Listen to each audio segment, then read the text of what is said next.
तो बच्चे आज की क्लास में हम कर रहे हैं नया मेथड। तो हमारा पेपर 5th चल रहा था बच्चे, unit number 4th। Euler method मैं आपको कल की क्लास में सिखा के आया हूँ, आपने प्रैक्टिस भी कर ली होगी। अब नेक्स्ट हम कर रहे हैं आयलर मेथड के अंदर उसका मॉडिफिकेशन। तो पेपर में लिखा हुआ आएगा कि आपको इस क्वेश्चन को आयलर मॉडिफाइड से करना है। तो बच्चे जिस भी क्वेश्चन को आयलर मॉडिफाइड से करना है उसमें पहले आयलर मेथड का थोड़ा सा पोर्शन लगाना पड़ेगा।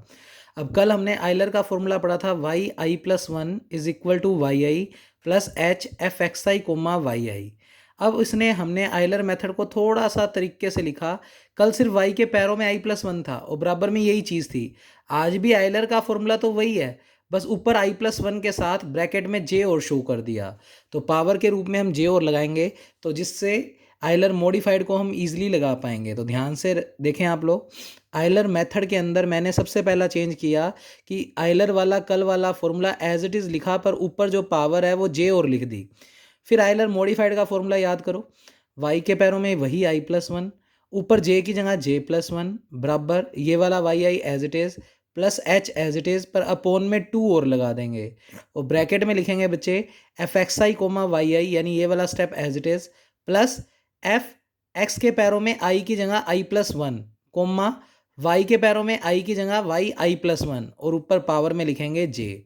तो कुल मिलाकर आपको थोड़ा थोड़ा आइडिया लग रहा होगा कि आयलर मॉडिफाइड का जो ये मैंने फॉर्मूला लिखा है उसमें हम जब पहले आयलर मेथड से ये वैल्यू फाइंड आउट करेंगे तो ये जो रिजल्ट आएगा वो उठाकर यहाँ पर रखेंगे।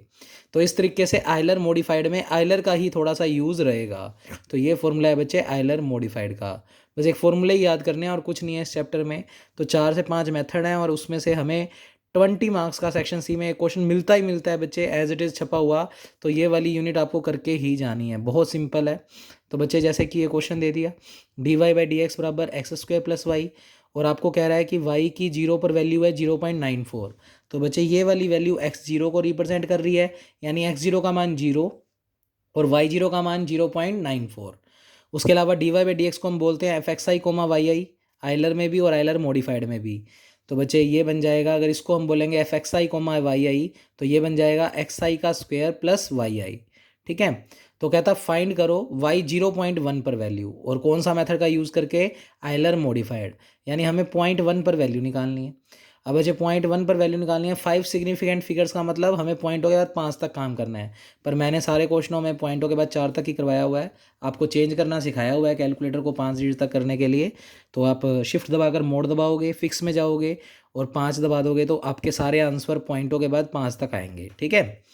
अब हमें 0.1 पर वैल्यू निकालनी है। तो सबसे पहले तो D Y by D x को नाम दिया f x I comma Y i. तो आप लिख सकते हो यहाँ पर f x I Y i हमने किसको माना है, d Y by D x को, बराबर में एक्स आई का स्क्वायर प्लस वाई आई। तो ये तो बन गया हमारा एफ एक्स आई वाई आई। अच्छा, एक्स जीरो में दिया हुआ है जीरो और वाई जीरो दिया हुआ है 0.94। फिर बच्चे अब हमें एच का मान, अब हम आयलर मॉडिफाइड से कर रहे हैं तो हम एच का फॉर्मूला सिंपल अपोन में एन से डिवाइड नहीं करेंगे। सिर्फ आयलर करते हैं तो हमें कम से कम एन का मान 5 लेना पड़ता है, पर इधर हम एन का मान नहीं लेंगे। एन का मान अगर कुछ नहीं मेंशन तो 1 ही लेंगे। तो एच की वैल्यू x5 माइनस मतलब X N minus X zero, कल फॉर्मूला था बच्चे एच का X N minus X zero. अब यहाँ पर 5 से मत कन्फ्यूज़ होना, ये एन नहीं है। ठीक है, तो मैंने इसलिए वापस लिख दिया जिससे आपको समझ आ जाए। एक्स एन का मतलब जिस पर वैल्यू निकाल रहे हैं, किस पर निकाल रहे हैं, 0.1 पर। तो एक्स एन की जगह रख दिया 0.1। फिर फॉर्मूले में माइनस एक्स जीरो की वैल्यू क्वेश्चन में जीरो है तो जीरो रख दी। तो 0.1 माइनस जीरो कितना आ गया, 0.1, यानी इस क्वेश्चन में एच का पर्टिकुलर मान कितना आ गया, 0.1। अब सबसे पहले लगाएंगे फर्स्ट इटरेशन। तो पहले आयलर वाला फॉर्मूला बुला रहे हैं, वो भी ये वाला जो चेंज किया हमने, ऊपर पावर जे लिखी है। बच्चे इस आयलर को बुलाकर इसमें आई को भी जीरो और जे को भी जीरो, तो फर्स्ट इटरेशन में आई और जे दोनों जीरो रखने हैं। और फिर चलाना किसको रहेगा बच्चे, पहले इसमें तो सिर्फ फिलहाल आई और जे को जीरो रखो, नेक्स्ट क्वेश्चन में ज़्यादा बेटर समझ पाओगे। तो एक बार तो टेक्निक देखते रहो मैं क्या कर रहा हूँ।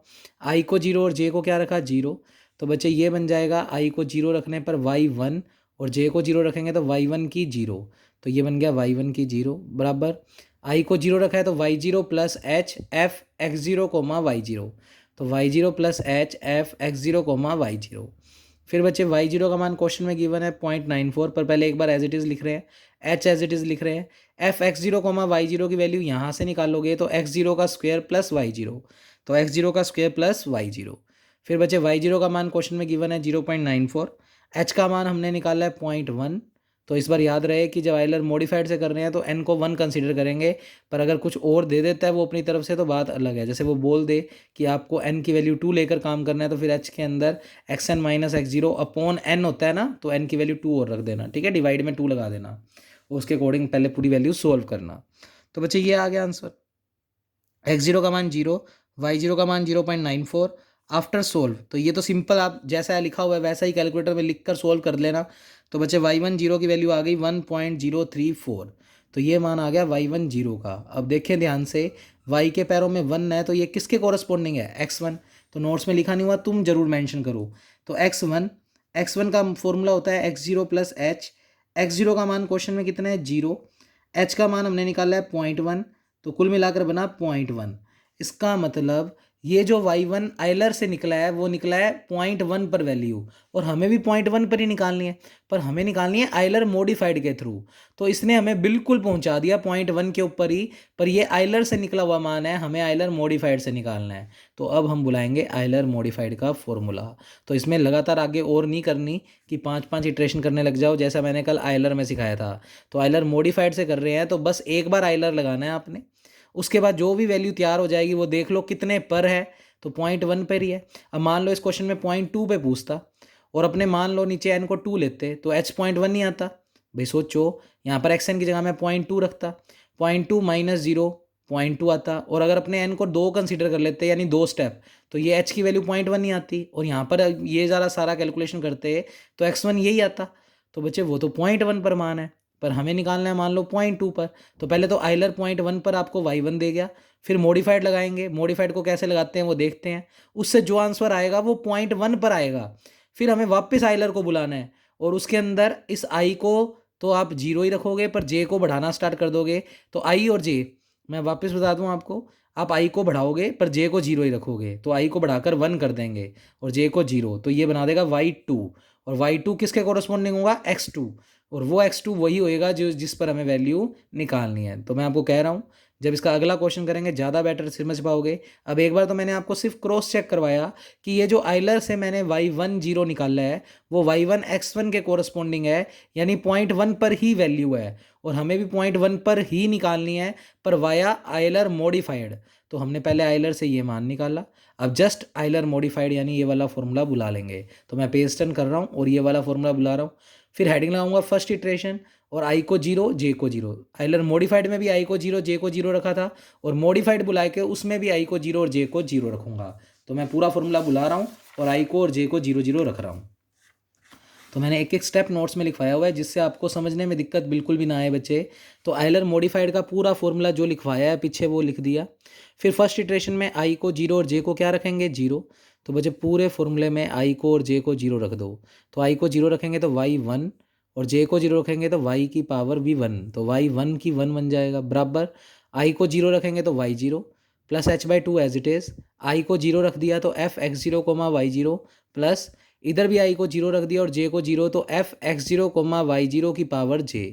तो आई को 0 रखेंगे तो x1 बनेगा, f(x1, y1) की पावर 0। बच्चे इतना बनने के बाद पहले f(x0, y0) की वैल्यू निकालो। तो f(x0, y0) की वैल्यू जो अपनों ने fxi, yi मानना था उसके थ्रू निकालें, तो x0 का स्क्वायर प्लस y0, और ऐसे ही f(x1, y1). अब देखो y1 0 से डरना नहीं है, समझो एज अ y1 ही है। तो f(x1, y1) की वैल्यू fxi, yi से निकालेंगे, तो x1 का स्क्वायर प्लस y1। देखो दिखाओ उनसे, मैं दिखाऊंगा आपको। भाई मैं तुम्हें कहूँ कि f(x1, y1) की वैल्यू बताओ, तो तुम क्या लिखोगे, x1 का स्क्वायर प्लस y1, और y1 के ऊपर पावर में कुछ लिखना है, तो जो भी लिखा हुआ है पावर के रूप में वो लिख दो। तो बच्चे वो लिख दिया, वो कोई ऐसे पावर नहीं कर रही, सिर्फ ब्रैकेट में है, ठीक है ना, एज अ सिंबल। तो f(x1, y1) की 0 की वैल्यू वहाँ से निकालोगे, तो x1 का स्क्वायर प्लस y1, और बस ऊपर इंडिकेशन में 0 लिखा हुआ है तो हमने इंडिकेशन में 0 कर दिया। अब कई बच्चे सोचेंगे y1 की 0 तो 1 होता है, नहीं, ये 0 एज अ पावर डिनोट कर रही है, और अलग से एक सिंबल है, बस वो सिंबल लिखे रखना है। फिर y0 का मान क्वेश्चन में कितना था, 0.94, h का मान 0.1, डिवाइड में 2 चल ही रहा है। अच्छा, x0 स्क्वायर की वैल्यू भी रख दी 0, y0 का मान है 0.94, x1 मैंने अभी अभी आपको पीछे निकलवा के दिखाया है, उसने निकाल के भी दिखाया हुआ है। तो बच्चे x1 का मान है 0.1 का स्क्वायर, और y10 भी हमने निकाला है आइलर मेथड से, y10 की वैल्यू ही निकाली है हमने, वो रखेंगे, पर कैलकुलेटर में करेंगे अब ये काम सारा। तो कैलकुलेटर में क्या करना है, तुम्हें आयलर मॉडिफाइड बुलाकर सारी वैल्यूज़ रखनी है सिवाय ये y1 0 की। तो कैलकुलेटर में ये लाइन जैसी दिख रही है एज इट इज़ पुट कर दो। तो देखो मैं दिखाऊँ आपको, कैलकुलेटर ऑन किया, आपको लिखना है एक तो 0.94, तो अगले क्वेश्चन में कुछ अलग बन जाएगा, एज इट इज़ लिख दोगे वो, प्लस 0.1/2 रखना है। तो ऊपर नीचे फ्रैक्शंस है तो पहले बॉक्स लगाओगे, ऊपर लिखोगे 0.1, नीचे लेकर आओगे कर्सर को, फिर 2, फिर कर्सर को आगे लेकर जाओगे, ब्रैकेट लगाओगे, ब्रैकेट में लिखा हुआ है 0 का स्क्वायर। अब 0 का स्क्वायर तो 0 ही होता है, पर लिखना पड़ जाए तो लिख सकते हो, 0 लिखकर उसका स्क्वायर यहाँ से लिख देना, ठीक है। फिलहाल मैं नहीं लिख रहा, सीधा 9 पॉइंट प्लस का 0.94 है तो सीधा 0.94 लिख रहा हूँ, प्लस प्लस करके 0.1 का स्क्वायर लिखना है। तो 0.1 का स्क्वायर लिखना है तो पहले ब्रैकेट लगाना पड़ेगा, तो 0.1, जिससे फिर ब्रैकेट बंद कर दो और फिर स्क्वायर करेंगे तो इस पूरे का स्क्वायर हो जाएगा। अब क्यूब करना होता तो ये बटन दबाकर क्यूब लिख देते, फिर कर्सर को नीचे लाना पड़ता, ठीक है। तो मैं इसी से लिख के दिखाता हूँ जिससे बेटर समझ आए। स्क्वायर लिखना है, कर्सर ऊपर है, पहले नीचे लेकर आओ, फिर बच्चे प्लस का है y1। अब देखो y1 की 0 नहीं लिख सकते, बस y लिखेंगे, तो प्लस दबाकर अल्फ़ा दबाकर y, और कर दोगे तुम ब्रैकेट बंद, फिर दबाओगे कैलसी, तो तुमसे y मांगेगा। y का मतलब तुमसे y1 0 मांग रहा है। y1 0 तुमने निकाला है आइलर मेथड के अंदर, 1 पॉइंट ये लिखा भी हुआ है, y1 0 का मान 1.034 निकाला है, वो रख दो। तो 1.034 इक्वल दबाएंगे, आंसर ये पॉइंटों में लाने के लिए SD बटन, तो 1.0392, तो देखो 1.0392, तो ये आ गया अपना y1 1। अब अपने को सेकंड इटरेशन करनी है, तो आपको अब j को चलाना है, i तो 0 ही रखना है और j को चढ़ाकर 1, तो इस वाले पूरे मॉडिफाइड फॉर्मूले में i को 0 j को 1, तो बनेगा y1 की 2, y1 की 2, i को 0 ही रखा है तो y0 plus h/2 as it is, fx0 y0 plus fx1 y1 की 1, क्योंकि j को हमने क्या रख दिया बच्चे 1, चेक कर सकते हो, तो एज इट इज़ वैल्यू रखी हुई है। अब देखो मैंने क्यों ये वाली लाइन तुमसे कैलकुलेटर में पुट कराई थी, देख लो सारे मान रख रहे हो, एज इट इज़ रिपीट हो रहे हैं, x1 स्क्वायर तक एज इट इज़ आ रहा है, पर अब वहाँ पर y1 0 की जगह हो गया y1 1 जो हमने अभी अभी निकाला है। तो आपको कैलकुलेटर में कुछ नहीं करना, आपको कैलकुलेटर में बस वापस क्या दबाना है, इतना काम निकाल ही रखा है, आपको बस यहाँ पर कैलसी दबाना है, फिर y मांगेगा। अब की बार y का मान तुम्हें रखना है y1 1, यानी ये वाली वैल्यू 1.03920 जो तुमने अभी भी निकाली है, 1.03920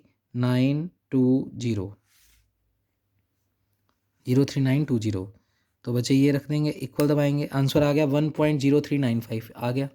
बस फिर वापस कैलसी दबाओ, आंसर में अब ये वाली y की वैल्यू पुट कर दो, तो 1.0395। ये तब तक करते रहेंगे जब तक हमारे पास लगातार 2 इटरेशन सेम ना आ जाए। सेम आ गई तो देख सकते हो, थर्ड इटरेशन में मैंने क्या रखा मैं बता देता हूँ, i को तो अभी भी 0 ही रखा और j को बढ़ाकर 2 कर दिया, क्योंकि ये वाली और ये वाली इटरेशन सेम नहीं थी, इसमें 3920 है, इसमें 395 है, अलग अलग है, पॉइंटों के बाद एग्जैक्टली सेम होनी चाहिए। तो आपने i को 0 j को 2 इस पूरे फॉर्मूले में रखा, जैसे रखोगे सोल्व करोगे तो यहाँ तक तो वैल्यू सेम आएगी, पर यहाँ पर हो जाएगा y1 की पावर 2, जैसे यहाँ पर y1 की 1 था तो यहाँ पर y1 की 2 बन जाएगा। और फिर आपने तो बस कैलकुलेटर में कैलसी दबाना है, y मांगेगा, ये वाला y पुट करोगे तो ये आंसर आप देख पा रहे हो, ये वाला y और ये वाला y एग्जैक्टली सेम है, तो यही हमारा आंसर हो गया। और y1 किसके कोरस्पॉन्डिंग है, तो यहाँ पर लिख कर देख सकते हो x1, और x1 है x0 प्लस h, x0 का मान 0, h का मान 0.1, तो ओवरऑल आ गया 0.1, और हमें भी 0.1 पर ही वैल्यू पूछी गई थी। तो ये इस तरीके से आयलर मॉडिफाइड से करते हैं। अब बच्चे इस क्वेश्चन में तो आयलर फॉर्मूला भी एक बार लगा और मॉडिफाइड भी एक बार लगा, क्योंकि हमने h ऐसा मानना था। पर अगर मान लो क्वेश्चन में h को वो ज़्यादा बड़ा छोटा मान ले बहुत ज़्यादा, तो फिर नंबर ऑफ इटरेशंस बढ़ जाएंगी, तो हमें आइलर भी 2 बार लगाना पड़ेगा और मॉडिफाइड भी 2 बार। तो वो क्वेश्चन मैं करवा रहा हूँ और पेपर में 20 मार्क्स में आएगा, तो तुम भी h इस तरीके से ही लेना। अगर कुछ मेंशन ना हो क्वेश्चन के अंदर कि h को इतना लेना है, तो अगर कुछ ना मेंशन हो तो आप h को उस तरीके से लो कि कम से कम आइलर 2 और मॉडिफाइड भी 2 बार लग जाए, जिससे हमें 20 मार्क्स पूरे मिल जाए। क्योंकि नंबर ऑफ इटरेशंस बढ़ा दोगे तो आंसर बढ़िया आएगा। आप इंटीग्रेशन में क्या पढ़ते थे, अगर एक बच्चे ने इंटीग्रेशन में इसका एरिया फाइंड आउट करना है, तो एक तो ये एक इतनी सी स्ट्रिप काट देगा, इतनी मोटी मोटी, तो काफ़ी एरिया छूट जाएगा भाई। इसको अगर रेक्टेंगल बनाओगे तो इस तरीके से स्ट्रिप ड्रॉ करोगे, ऊपर वाला तो एरिया निकल ही नहीं पाएगा ना। और एक बच्चे ने छोटी छोटी स्ट्रिप काट दी, तो अब वो रेक्टेंगल बनाएगा तो ये छोटे छोटे ऊपर वाले कर्व भी कवर हो गए, तो बेटर आंसर आएगा। तो नंबर ऑफ इटरेशंस बढ़ा दोगे तो रिजल्ट बढ़िया आएंगे। तो आपको मेनली यही क्वेश्चन समझना है। तो देखें ध्यान से, dy/dx बराबर 1 - y, इनिशियल कंडीशन ये दी हुई है, तो ये x0 को रिप्रेजेंट कर रहा है, ये y0 को, तो x0 भी 0 है और y0 भी 0 है क्वेश्चन में। इन द रेंज, x की रेंज 0 से 0.2, यानी हमें मान लास्ट में 0.2 पे निकालना है, और बोल रहा है कि h को 0.1 लेकर चलो। ना भी बोलता तो हमें ये चीज़ सीखनी ही है कि आइलर को 2 बार या मॉडिफाइड को 2 बार कैसे लगाते हैं, पर उसने अच्छी बात है एच को ये दे दिया। अब ये दे दिया तो हमें एच का फॉर्मूला बुलाने की जरूरत नहीं है। अदरवाइज अगर हमें इसमें एच को 0.1 निकालना होता है इस क्वेश्चन में मान लो, तो बच्चे मैं एच को इस तरीके से निकालता। देखो ध्यान से, एच का फॉर्मूला मैंने आपको पढ़ाया है xn minus x0 upon N. N का मान 2 ले लेते हैं जानबूझ के। xn कितने पर वैल्यू निकालनी है, 0.2। x0 का मान क्वेश्चन में दिया हुआ है 0, और n का मान 2 ले लें अगर, तो h की वैल्यू सोल्व होकर कितनी आएगी, 0.1। हालांकि उसने दे ही दिया तो हमें ये काम करने की जरूरत नहीं है। तो बच्चे f x I Y i तो हो गया 1 माइनस वाई आई, क्योंकि x तो आ नहीं रहा तो x के पैरों में आई तो लगेगा नहीं, तो D Y by D x को बोलते हैं F x I Y I बराबर x आ ही नहीं रहा तो x के पैरों में आई लगेगा ही नहीं, y के पैरों में लग जाएगा, तो 1 माइनस वाई आई। h का मान क्वेश्चन में गिवन है 0.1, y0 बराबर 0 दिया, यानी x0 0 है, y0 0 है। हमें वैल्यू निकालनी है हमें बच्चे कितने पर, 0.2 पर। वहाँ तक निकलने के लिए पहले बुलाओगे आइलर का फॉर्मूला। तो आइलर का फॉर्मूला वाई आई प्लस 1, ऊपर जरूर लिखें बच्चे पावर के रूप में जे Y i plus h f x I Y आई। आई को रख दो 0, तो यहाँ पर लिख देता हूँ, उसने डायरेक्ट किया हुआ है क्योंकि वो बातें पहले वाले में डिटेल में समझा दी। आई को भी 0 रखो, जे को भी 0। बच्चे आई को 0 रखेंगे तो ये बनेगा y1, और जे को 0 रखेंगे तो y1 की 0।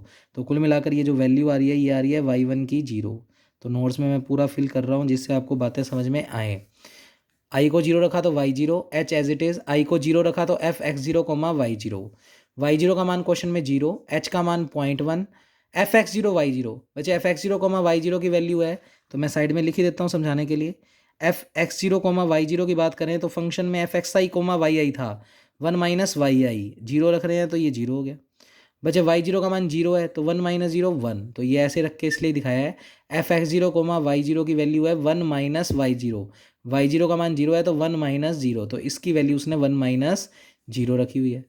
ये तो सिंपल कैलकुलेटर में डायरेक्ट ऐसे ही लिख लेना एज इट इज़ और सोल्व कर देना। तो ये तो आ गया आइलर से आंसर। अब ये y के पैरों में 1 है, इसका मतलब ये x1 के कोरस्पॉन्डिंग है, तो जरूर लिखेंगे साइड में x1 बराबर x0 प्लस एच। x0 का मान 0 है, h का मान 0.1 है, तो कुल मिलाकर ये 0.1 पर वैल्यू आई है।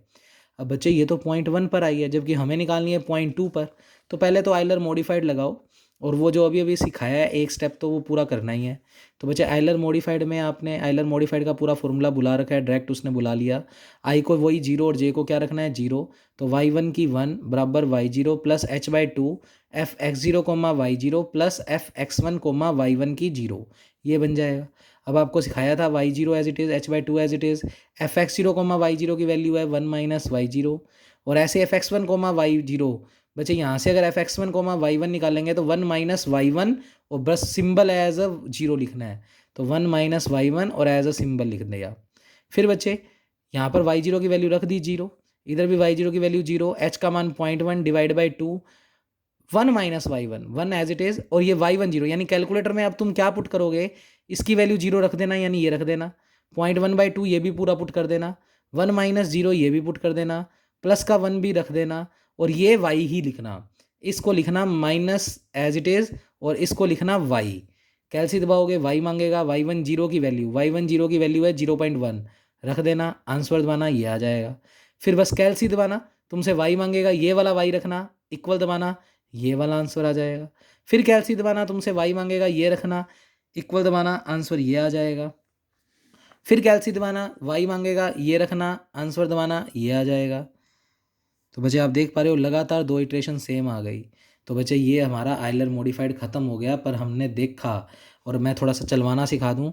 आइलर मॉडिफाइड को बुलाकर पहले आई को 0 जे को 0, सेकेंड इटरेशन में आई तो 0 ही रहेगा पर जे को बढ़ाकर 1, फिर अगली इटरेशन में आई तो 0 ही रहेगा पर जे को बढ़ाकर 2, और ये काम तब तक करते रहेंगे। फिर आई को जे को 3 ही और आई को 0 ही रखेगा, और ये कब तक कर देंगे जब तक लगातार 2 इटरेशन सेम ना आ जाए। 2 इटरेशन सेम आ गई तो फाइनली हमें मिल गया y11, y1 4 पे मिला है हमें ये वैल्यू, तो कुल मिलाकर ये y1 को रिप्रेजेंट कर रही है। अब इसको सिंपल नाम दे दो y1। तो ये लगातार 2 इटरेशन सेम आ गई, तो आप इसके बाद कहोगे कि कुल मिलाकर y1 का मान आ गया ये, और y1 किसके कोरस्पॉन्डिंग होता है x1, यानी 0.1 पर वैल्यू आई है। पर हमें पॉइंट 2 पे निकालनी है। तो अब इतना करने के बाद एक बार फिर से आइलर फॉर्मूला बुलाओगे। आइलर फॉर्मूले में अब हम आई को बढ़ा देंगे पर जे को जीरो ही, तो आई को जीरो से बढ़ाकर 1 और जे को जीरो ही। तो बच्चे ध्यान से देखें, now we have to find Y 0.2। Now again by Euler method, Euler method लगाएंगे वापस। तो आइलर वाला फॉर्मूला जो मैंने लिखवाया था तुम्हें मैं लिख देता हूँ यहाँ पर। आइलर का फॉर्मूला अभी लिखवाया है वाई आई प्लस 1 की पावर जे, मॉडिफाइड नहीं कह रहा, आइलर कह रहा हूँ, y i plus h f x I comma Y i, ये फॉर्मूला था बच्चे। अब हम इसमें जो फर्स्ट इटरेशन करेंगे उसमें आई को 1 कर देंगे और जे को जीरो ही। तो आई को बढ़ाना शुरू कर दिया, आई को 1 और जे को जीरो। तो बच्चे आई को 1 और जे को जीरो, तो बच्चे आई को रखो 1 और जे को जीरो। तो 1 रखेंगे आई को तो आई वाई 2, जे को जीरो रखेंगे तो वाई 2 की जीरो, तो वाई 2 की जीरो। आई को 1 रखेंगे तो Y 1 plus H as it is, F I को 1 रखा है एफ एक्स 1 कोमा वाई 1। अब बच्चे ये जीरो लिखना चाहो तो लिख लो, अदरवाइज उसको पूरे को कॉमन नाम दे दो। जो मॉडिफाइड में तुमने नीचे दो वाई सेम आने पर वाई 1 निकाला है, जो वाई 1 की 4 है उसी को नाम दे दो कि ये हमारा एज अ वाई 1 है। अब ये वाई 1 हो गया हमारा फिक्स। तो बच्चे ये वाला ही रखना है हमें, तो बस उसने लिख के दिखा दिया। तो ध्यान से देखें, वाई 2 जीरो बराबर वाई 1 का मान तो 0.0952, एच का मान क्वेश्चन में 0.1 निकाल ही रखा है, एफ एक्स 1 कोमा वाई 1 की वैल्यू आएगी 1 माइनस वाई 1, और वाई 1 की वैल्यू जो तुम्हें अभी पीछे बताई है तो 0.0952। तो ये जीरो हटा ही दो, कन्फ्यूज़ करेगी तुम्हें, फ़ायदा क्या। रख दिया, ये तो कैलकुलेटर में एज इट इज़ लिख कर पूरा सोल्व कर लेना, ये आ जाएगा। ये वाई 2 जीरो आया है और वाई 2 किसके कोरस्पॉन्डिंग होता है, x2, और x2 का फॉर्मूला होता है x1 प्लस एच। x1 की वैल्यू निकल चुकी है 0.1, तुमने पीछे निकाली हुई है, h का मान भी 0.1, तो ये आंसर आ रहा है बच्चे 0.2 पे।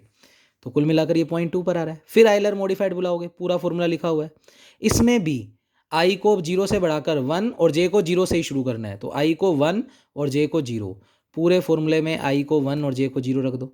तो ये बन जाएगा वाई 2 की 1 बराबर Y 1 plus H by 2 F X 1 comma Y 1। बच्चे एफ एक्स 1 कोमा वाई 1 की वैल्यू निकाल लेंगे उस फंक्शन से, तो 1 माइनस वाई 1, और ऐसे ये बन जाएगा एफ एक्स 2 कोमा वाई 2 की जीरो, तो ये बन जाएगा 1 माइनस वाई 2 की जीरो। तो बच्चे एज अ सिंबल है ऊपर पावर में जो जीरो है। फिर बच्चे कैलकुलेटर में तुम क्या पुट करोगे, ये पूरे के पहले मान रख देना, सिर्फ इसका मान नहीं रखना, लास्ट वाले वाई का मान नहीं रखना। तो वाई 1 का मान अपनों ने निकाला ही है, जो पीछे लिखवाया भी है तुम्हें 0.952, एच का मान 0.1 डिवाइड में 2, 1 एज इट इज़, वाई 1 का मान 0.0952, 1 एज इट इज़, इतना इतना कैलकुलेटर में जैसा लिखा हुआ है वैसा लिख देना, और माइनस अल्फ़ा दबाकर वाई लिख देना बस। कैलसी दबाओगे वाई मांगेगा तो वाई 2 जीरो, यानी ये वाली वैल्यू जो निकाली है 0.1857, तो रख के दिखाई हुई है, तुम ये रखोगे इक्वल दबाओगे ये आ जाएगा। उसके बाद बस लिखने के लिए दिखावा करना है। सेकेंड इटरेशन में आई का मान तो अभी फिक्स 1, पर जे को बढ़ाना शुरू कर देंगे। तो ध्यान रहे कि जब आपने दूसरी बार आइलर को बुलाया तो पहले आई को बढ़ाया, और फिर जब मॉडिफाइड में आई को बढ़ा दिया उसके बाद तो बस जे पे ही काम करना है, क्योंकि अब हमें ये देखना है लगातार 2 इटरेशन सेम आ जाए। सोचो अगर आई को भी बढ़ा देते, अगर मानो आई को भी 2 लिख देते, तो ये नीचे बन जाता बच्चे y3, और y3 तो x3 के कोरस्पॉन्डिंग होता है, और x3 की वैल्यू निकालें तो x2 प्लस एच, x2 निकला है कितना 0.2, h1 है 0.1, जोड़ देंगे तो 0.3 पर आ जाएगी वैल्यू, वो तो निकालनी नहीं हमें। तो इसलिए हमने आई को तो 1 ही रखना है और जे को बढ़ाना शुरू करना है। तो जीरो से बढ़ाकर कितना कर दोगे 1। जब इस पूरे फॉर्मूले में आई को 1 और जे को 1 रखोगे तो यहाँ पर बन जाएगा बच्चे वाई 2 की 1। तो बच्चे वाई 2 की 1। अब कैलकुलेटर में तो तुमने सिर्फ कैलसी दबाना है, वाई मांगेगा तो ये वाला वाई रख देना, लास्ट में देखो रखा हुआ है, और इक्वल दबाओगे तो ये आंसर आ जाएगा। तो बच्चे ये आ गया। क्या ये और ये सेम है, नहीं, तो फिर अगली इटरेशन करनी पड़ेगी। आई को तो अभी भी 1 पर जे को बढ़ाकर 2 कर दोगे, और जैसे ही करोगे तो कैलसी दबाओगे कैलकुलेटर में तो तुमसे वाई मांगेगा, वाई का मान ये वाला रख देना, और वो रखोगे तो आंसर ये आ रहा है, और ये इटरेशन सेम आ रही है, इसका मतलब यही y2 हमारा आंसर है। और y2 किसके कोरस्पॉन्डिंग है, x2, और x2 की वैल्यू कितनी पहुंच चुकी 0.2, यानी ये जो आंसर आया है वो 0.2 पर है, और वही हमें निकालना था। तो इस तरीके से आप आइलर मॉडिफाइड फॉर्मूले को बढ़ा सकते हो। अब कैलकुलेटर में मैं तुम्हें करके दिखा रहा हूँ, तो तुम कैलकुलेटर में इतनी इतनी line as it is put कर दोगे। तो 0.0952 ऑन करो पहले कैलकुलेटर, 0.0952 प्लस, बच्चे फ्रैक्शन वाली चीज़ है तो आपको पहले डबल बॉक्स का साइन लगाना पड़ेगा। ऊपर लिखेंगे 0.1, एच का मान है ये, और डिवाइड में 2, आगे जाकर ब्रैकेट लगा देंगे। फिर बच्चे ये भी रख दो 1 माइनस, तो ये 1 क्यों आ रहा है, क्योंकि F X 0 Y 0 1 minus Y कुछ है, ठीक है। 1 माइनस 0.0952 प्लस 1 भी लिख दो। तो यहाँ तक की चीज़ मतलब मैंने एज इट इज़ रख दी वैल्यू समेत, और माइनस का ये y2 1 है, यहाँ पर y सिंबल यूज़ करेंगे, तो माइनस का अल्फ़ा दबाकर y और ब्रैकेट कर देंगे क्लोज। कैल्सी दबाएंगे तो y मांगेगा, y का मान सबसे पहले फर्स्ट इटरेशन में बचे y20 मतलब जो ऊपर आइलर से निकाला है 0.1857, तो 0.1857 इक्वल दबाना, तो ये वाला y आ गया देखो। फिर कुछ नहीं करना, फिर कैल्सी दबाओ, तुमसे y मांगेगा, अब की बार जो निकाला है वो रख दो, तो 0.1812 इक्वल दबाओ, ये इसको पॉइंटों में बदल दो, तो 0.1854 आ गया। ये और ये सेम नहीं है तो अगली इटरेशन फिर करनी पड़ेगी। चलाने का तरीका बता ही दिया, किसको बढ़ाना है, आई को तो फिक्स और जे बढ़ना स्टार्ट। तो बच्चे यहाँ पर फिर तुम कैल्सी दबाओगे, तुमसे वाई मांगेगा, वाई का मान जो अभी निकाला है, तो वाई का मान निकाला है तुमने डिलीट करने के लिए, ये 0.1814 इक्वल दबाया, वापस से वही आ गया। इसका मतलब लगातार दो वाई की वैल्यू सेम आ गई, तो यही हमारा क्या हो गया आंसर। अब ये y2 किसके कोरस्पॉन्डिंग आया, x2, और x2 का मतलब होता है x1 प्लस एच। x1 का मान है 0.1, h का मान भी 0.1, तो ये कितने पर वैल्यू आई है 0.2। इसका मतलब यही हमारा फाइनल आंसर है। तो इस तरीके से आइलर मॉडिफाइड को 2 बार लगाया जा सकता है।